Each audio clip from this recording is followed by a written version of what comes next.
Well, what a day. I'm sitting at the moment in the office on what will be my bed tonight, because you will have seen the post that we've just done about the past owners turning up for Umnas and Jonathan, wanting to take them back. Charles stood his ground. They have left, but of course we don't feel they're absolutely safe. Simo's now bringing them back from the field, and they will go into stables just outside my door here. I will sleep here with dogs. Ayub will sleep in the staff room, and Charles will sleep in the front of the villa, and we will all have dogs with us. Our night guardian hurt his back last night trying to lift a mule, so can't come into work tonight. And that is very unlike him, so he really must be quite badly injured. But we will get through tonight. And my position is quite clear.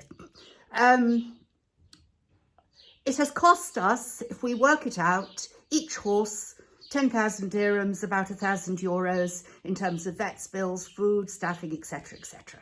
And that's what they owe us. Of course, we're not going to claim that if they leave the horses here.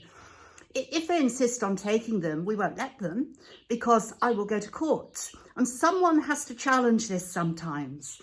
There is a section of the criminal code in Morocco that would prevent such abuse as took place, to leave those animals to starve to death on the ground, and in Umnas's case was being beaten to get up when he couldn't even stand.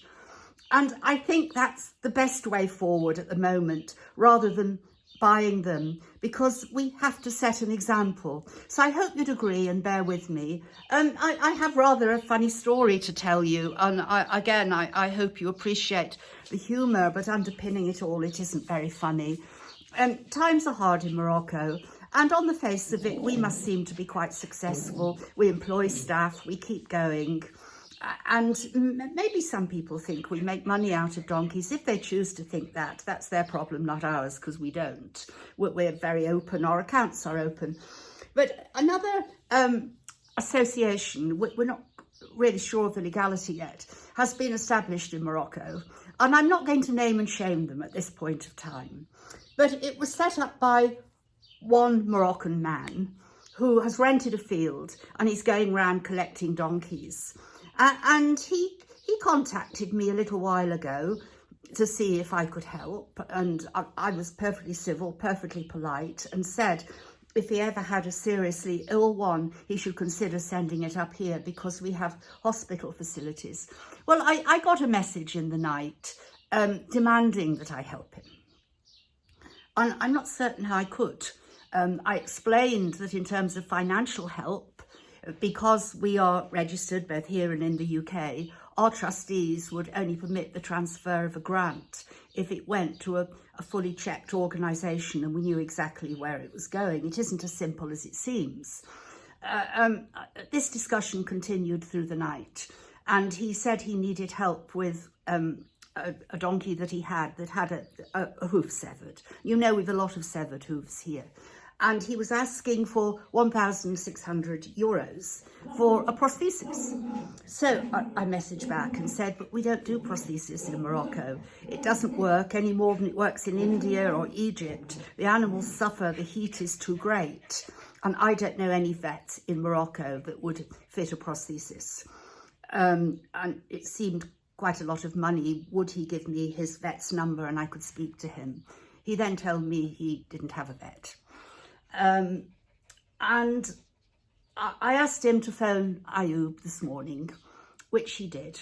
And Ayub was incredibly sensible, as he always is, and has the ability to calm me down. You know, he says, I've got an idea, I've got a good idea. So I left his good idea to him.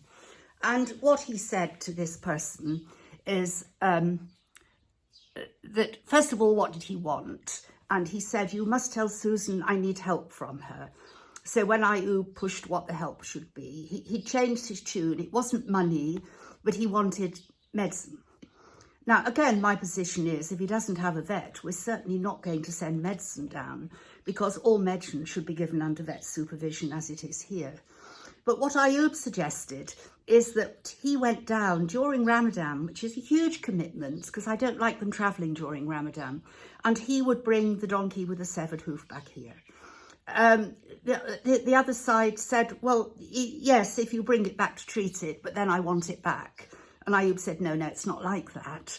A severed hoof will take a long time and it needs very specialist care. And from what we could see, this very new refuge had no shelter. There was just a bit of shelter being built. Water had to be brought in. It really wasn't suitable to keep such an injured animal. So again, Ayub was very clear. No. If it comes here, we will put the donkey first and we will care for it, but it must remain at Georgia. And so I've heard nothing since. And frankly, I don't think I will. But it's a lesson that we're learning time and time again. You know, when I first started, I thought it was quite stuffy to be picky over registration and regulation. And of course, I would always help anyone who had some cats or some dogs and wanted a bit of help. Of course, we'd help them. But if you profess to be a sanctuary or a refuge and you're taking big equines, it is important that you're regulated. For us, it's important because Morocco knows exactly what we're doing.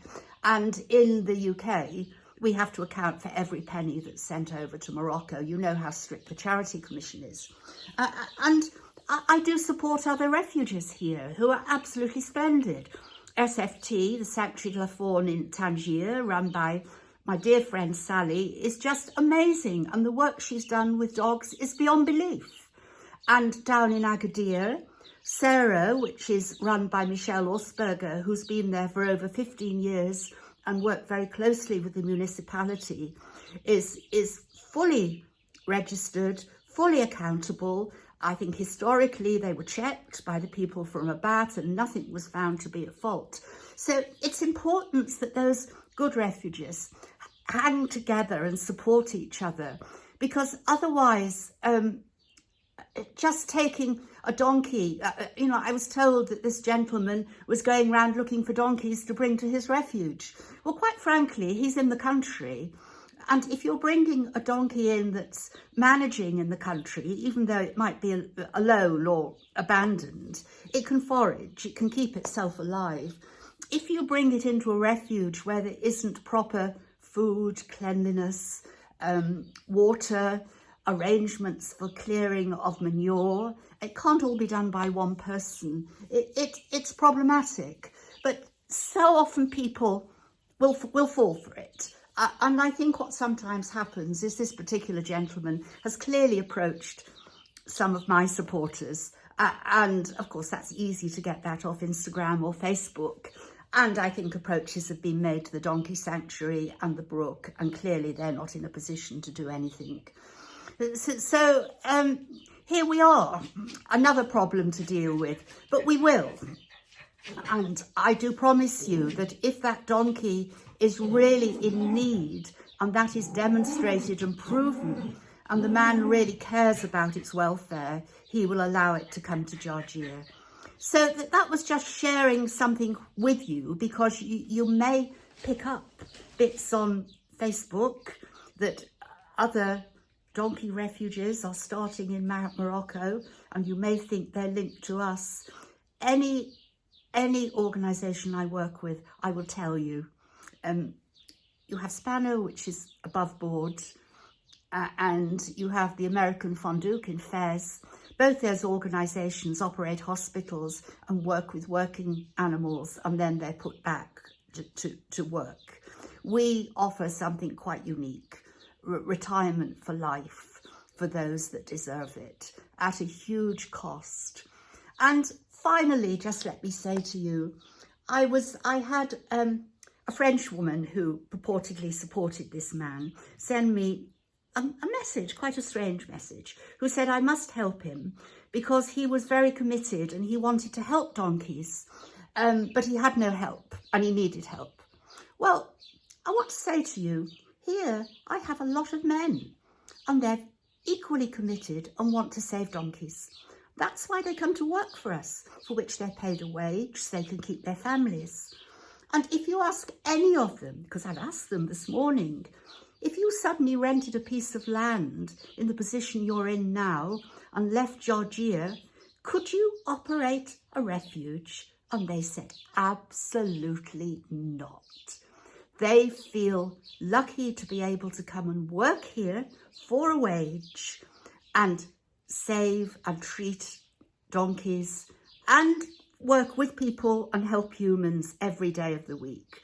So if everybody who wanted to help a donkey wanted to shoot out, rent a piece of land and set up a refuge, well, good luck to them, but please be realistic. That's all for now. Bye.